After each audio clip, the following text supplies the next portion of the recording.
generally do construction and Correct. on-site jobs, and they want to go into like design, like companies like you guys, and there are a bunch of others also. Very few of them, Yeah.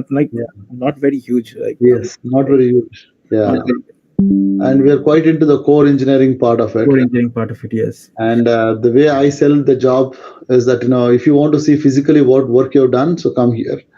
Because, unlike you've done some 100 servers maintenance, which you can't find out where did that maintenance go.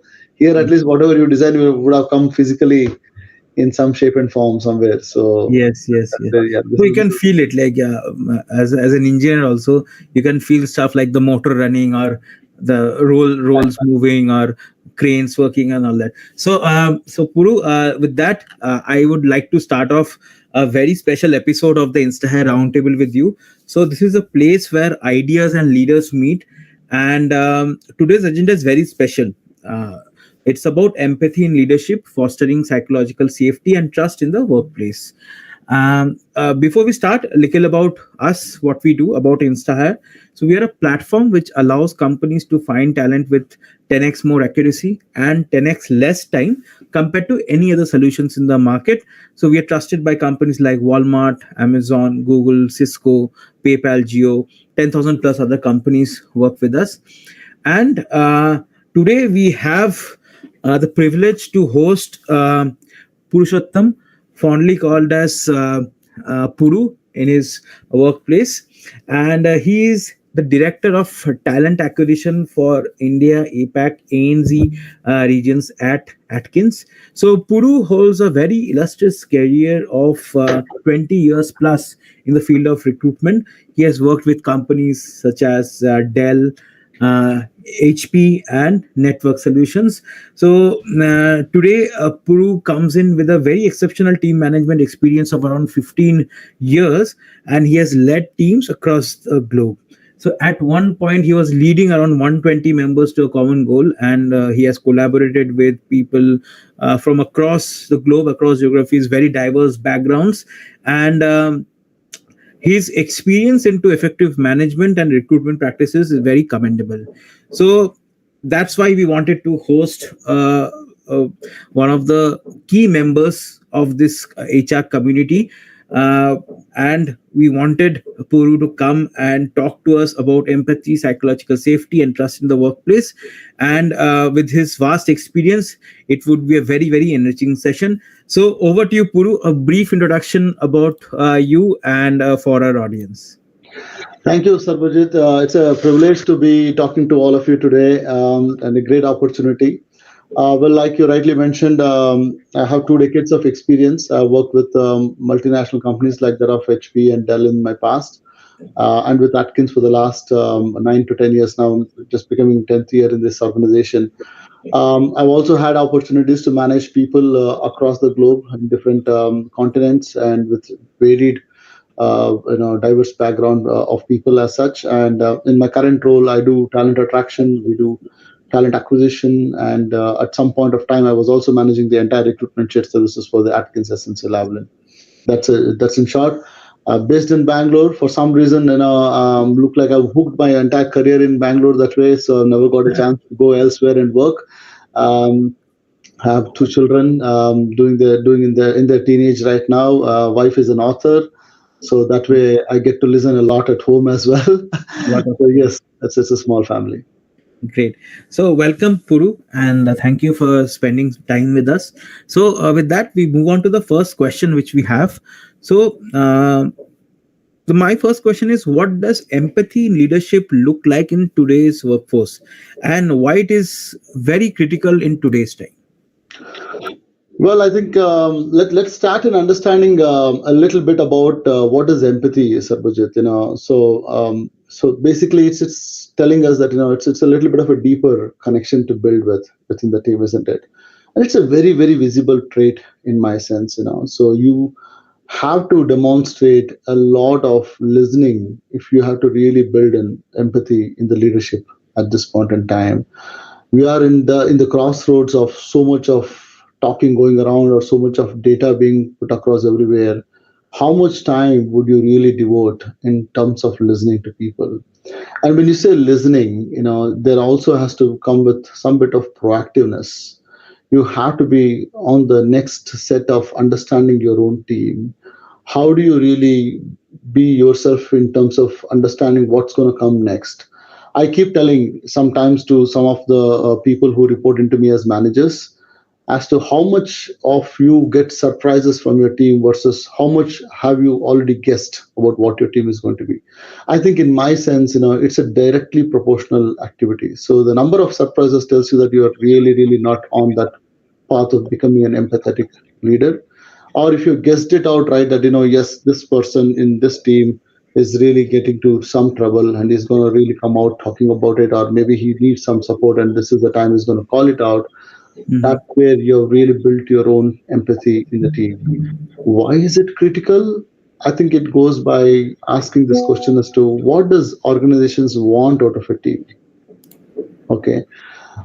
From what I understand, most companies want a long-standing, efficient, service-driven teams, or depending on whatever business they are into. If that is what it is, I think to reach the point of long-standing, efficient teams, you have to build deeper connections. You have to go into the next level of understanding people and then working along with the team, and which is going to build a lot of trust in the team and then have a strong relationships.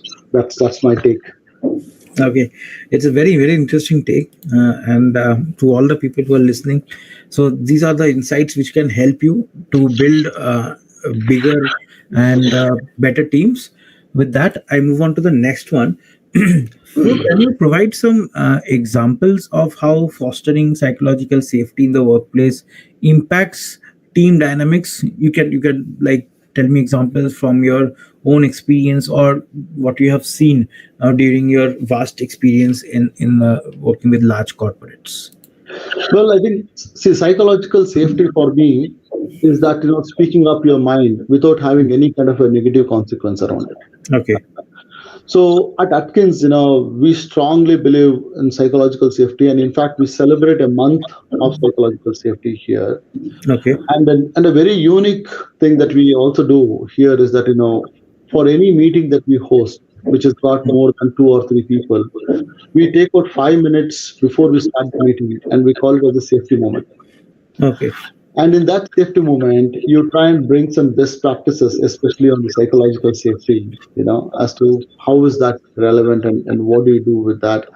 I think these constant messaging around the team will definitely add on more and more in terms of building the psychological safety. And when you ask me, how does it impact team dynamics? I think Mhm. without a doubt, it goes and tells me that, it builds very stronger relationships.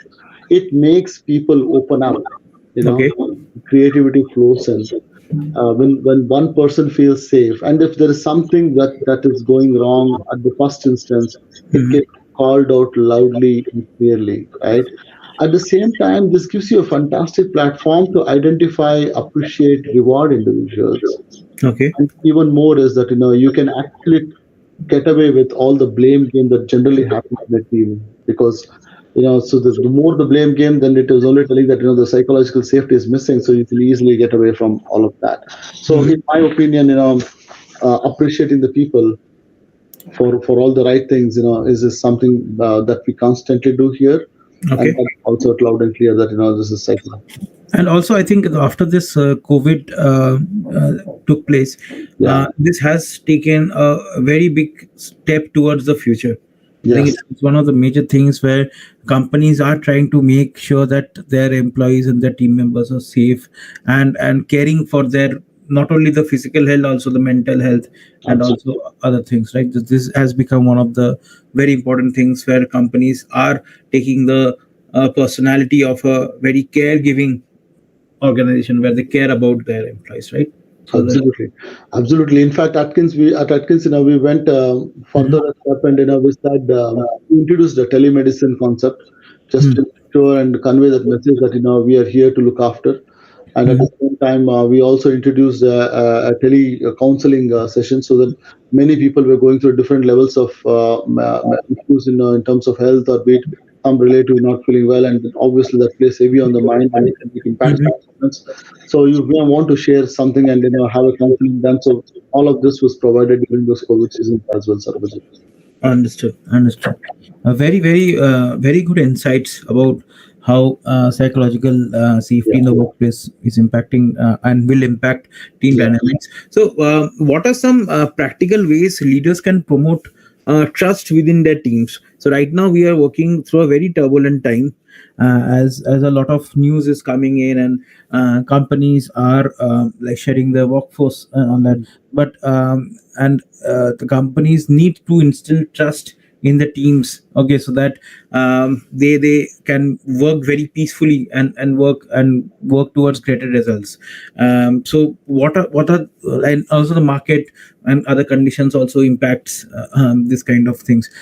What do you think on this, like what are the some of the things which leaders, some practical ways which leaders can promote trust within their teams? I think, see, trust is the cornerstone for everything that we're Yeah. talking today, be it the empathy in leadership, psychological safety, and all of that. Hmm. And it's a slow process. Hmm. It can't Yes. be developed overnight, and people won't really get into that mode of trusting and, yes, we're all trusting you and all of that, right? One of the most important factors that I've learned through my experience is, you have to Hmm. walk the talk. Okay.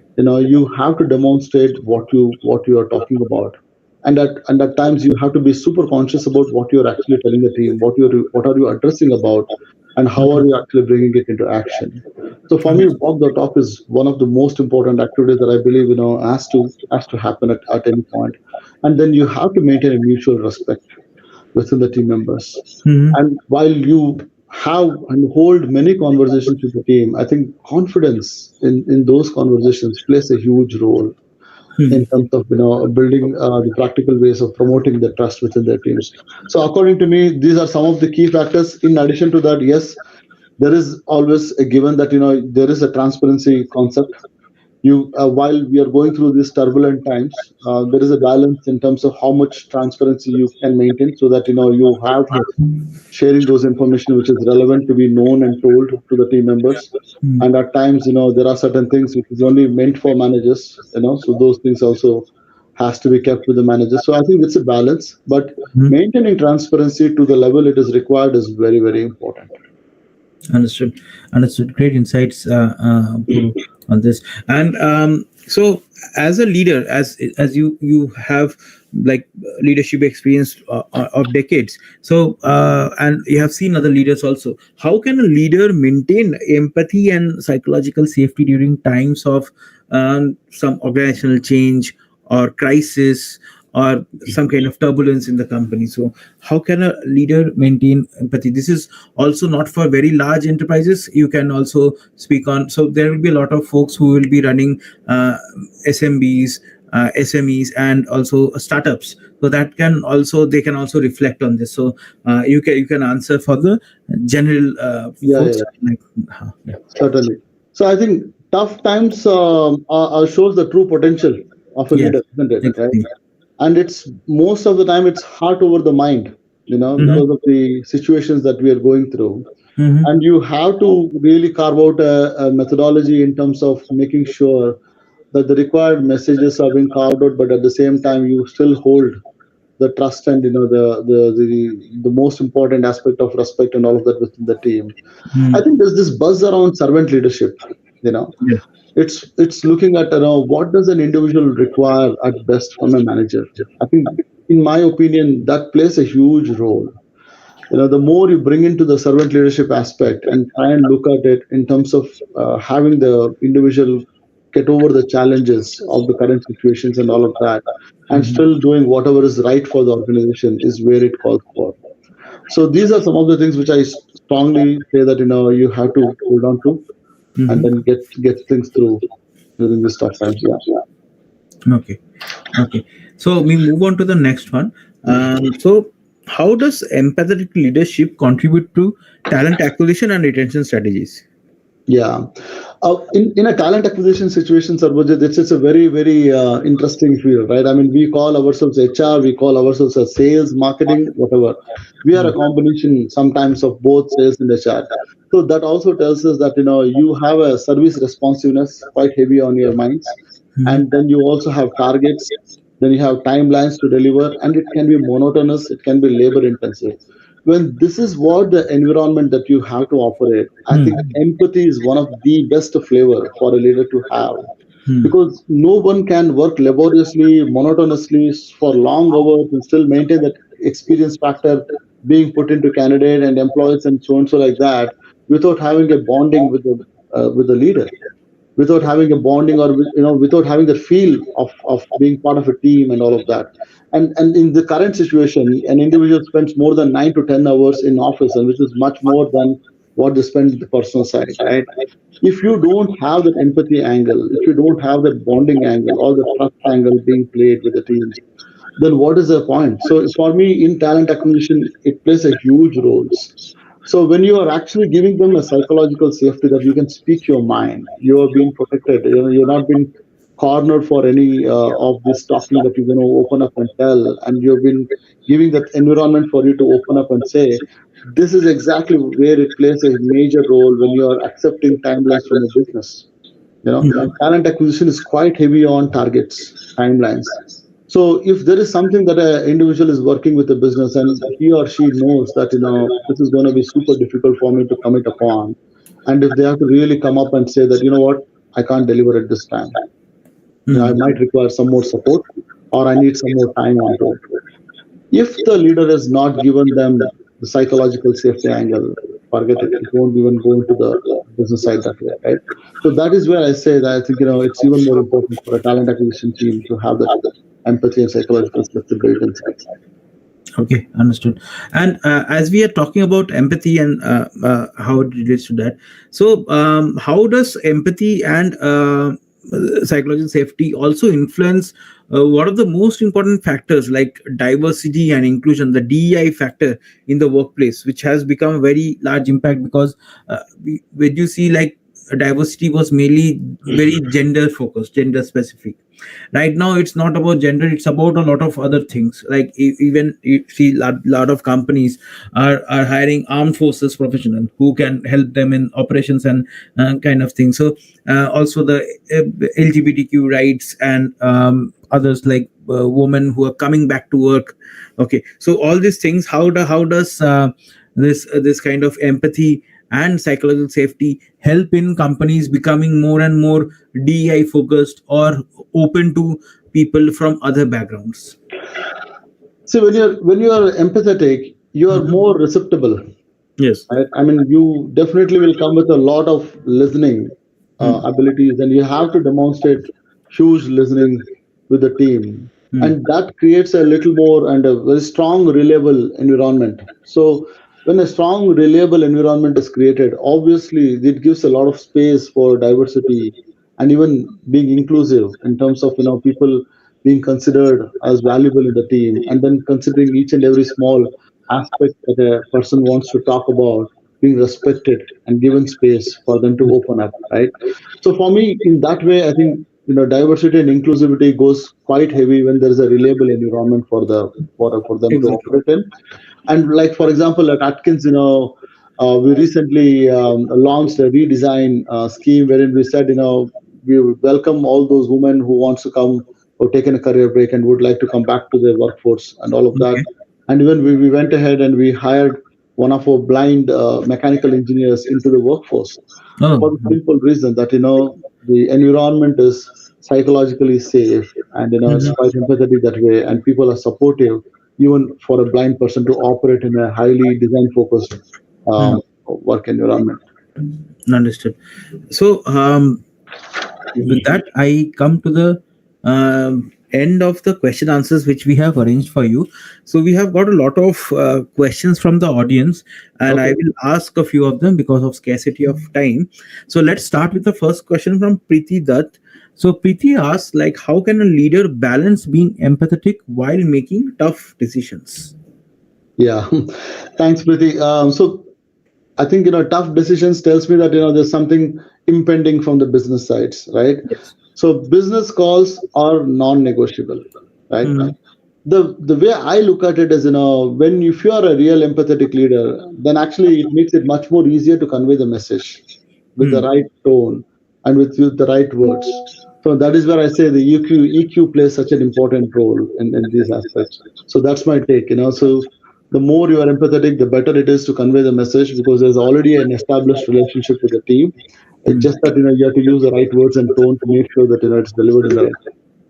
Okay, understood. So, Preeti, I think you got the answer from Puru. Now I move on to the next one, which is from Sumit Tandon. Sumit asks, "What's your advice for new leaders on how to build psychological safety within their teams?" Yeah, cool. I think for the new leaders, it's definitely very interesting, and I would encourage all of you to spend as much time to understand how this works. And there's Mhm. no end for this learning, and it's an ongoing learning. And please be invested on this for a long term at least. For me, I look at it as trust is a cornerstone again. And it's a key thing. It is the foundation for anyone to be building Mhm. on the psychological safety. And you have to be very honest, and you have to be highly transparent, be Mhm. supportive, and you have to be encouraging. I think it also works out in terms of how constructive you are when you are Mhm. when you're interacting with the team. There are many instances where team does make mistakes, individuals miss out something and all of that. The point is about how is that being looked at. It's easy to just point one mistake that the person has done and then forget all the 10 or the 5 good things that the individual has done, right? But the art is in conveying the mistake in a way that it's constructive enough. So how do you really play on what are the good things that the individual has done all this while, or what are the strengths that the individual has, and then also bring out some of the areas of improvement. I think now we stop calling anything as weakness. It's called as areas of improvement or development. So it's about using the right choice of words. It's about being very honest. It's about encouraging them, and that is where it adds on to build a trust. The moment you build a trust inside the team, I can bet and tell you psychological safety is completely getting into shape. Okay, great. So, Sumit, you got the answer from Puru. So, Arti Sugandha asked, "Can you suggest ways to cultivate trust in a remote work setting?" Fantastic question. I like this. So, in a remote setting, I think COVID was the best example for all of us, right? So, it literally took all the norms of working out of the window that way. So, everybody was quite connected on the remote side of it. Yeah. And the lessons that I also personally picked up is that, Mm. the more you are output driven, Okay. so, but because in a remote setting, Mm. you are actually having a lot of thought in terms of is the person working, is the person logging in, and all of that. Yes. More you focus yourself as a leader in terms of Mm. the output that the individual has delivered for you. Yes. And adding on to that is obviously the delight part of it. And I think Mm. in a talent acquisition function, we talk about delight quite heavily. We always say the customer delight, we want the candidate to be delighted. So we want every nook and corner within the talent acquisition function to get delighted, right? Yes. So Yes. Yes. you identify those and set those expectations with the individual in terms of what is that you're expecting to be delighted. Is it the stakeholder delight? And then just link your KPIs or objectives onto that. So what is the Mm. output that you're expecting? What is the delight part that you're expecting? And as long as that is being delivered and done, I don't think there's anything more required in a remote setting. And that automatically builds the trust part of it as well.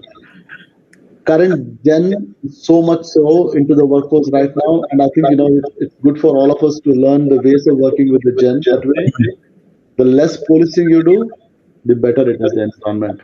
And I think the more freedom you give, the accountability as such grows inside. That is Completely. my learnings. Completely agree with you because we are a permanently remote Yeah. setup right now. So yeah, completely agree with all the things which you have put forward. Also, I would move on to the last question from the speakers. Hmm. Sorry, from the audience. So we have Raj Singh. Raj Singh asks, like, how can we measure the impact of empathetic leadership on a team's productivity? We have touched upon productivity on in the last question on remote work. Anything which you want to add on this, when how we can measure the impact of empathetic leadership on a Absolutely. productivity? Yes. Let me give you a live example. We are a team of 30 people in India doing Okay. talent acquisition, right? Okay. And we have quite a strong team that does talent attraction, and there's quite a bit of Atkins inside on Instagram, and the Atkins LinkedIn page and all of that with huge followers, all of that. So we were working out a mechanism to keep the track on the traffic, and then how do you really work with the stakeholders to keep them communicated about what's happening with each and every activity that we do on the social media and so on. Hmm. So, with the environment being psychologically safe, from whatever we discussed and spoke for all this while, and assuming that we are definitely at that side of being very safe environment, the best output that you can expect is creativity, Hmm. innovation, right? So, in this mix of tackling this social media data-driven activities and then trying to report that into stakeholder, the solution came from the least expected person, who Hmm. just raised his hand and said, you know what, I can use my Power BI skills, derive a small PDF file, it will run on a script, generate all the content that you want from the LinkedIn, and then post it directly onto the mailbox and mail merge and then send it across. So the answer to the question is, the measurement is innovation, the creativity, the ideas that come out of the team when you have created a fantastic psychologically safe team. And obviously, the further on you will get to see the company surveys like the way we do voice of workforce surveys, or further on with the attrition rate or the retention rate or the efficiencies of the team and so and so like that. But I think the cream or the icing on the cake is innovation. If you really want to have innovative ideas of doing things, if you want to have a fantastic creative bunch of people working alongside with you, I think psychologically safety is the answer. Great. Okay. So we with that with the Raj Singh's question, we come to the end of the question answer round. But before we leave, I want to ask one small question to you. It's we have talked about empathy, leadership throughout the session, about the recruitment and TA and HR heads, HR leaders. Now, during these times, we need some inspiration, some motivation for the folks who are looking out for their next dream jobs. So, any tips for candidates of job seekers which you want to give, a couple of tips maybe, or whatever you want to speak to our job seekers, so that we can broadcast this message to them about how should they find and how will should they arrange their quest, or as I can say, structure their quest for the next dream job. Absolutely. Sarvajit, I think, I recently addressed a large set of students passing out. So I can take some lessons out of that. Um, I would always put this on the top of the list. That's the confidence. So for all those who are seeking jobs, Hmm. wanting to change jobs, and attending interviews or in the course of attending interviews, my take is, please bring out that tone of confidence in your speech and talk whenever you get a chance to meet the next employer.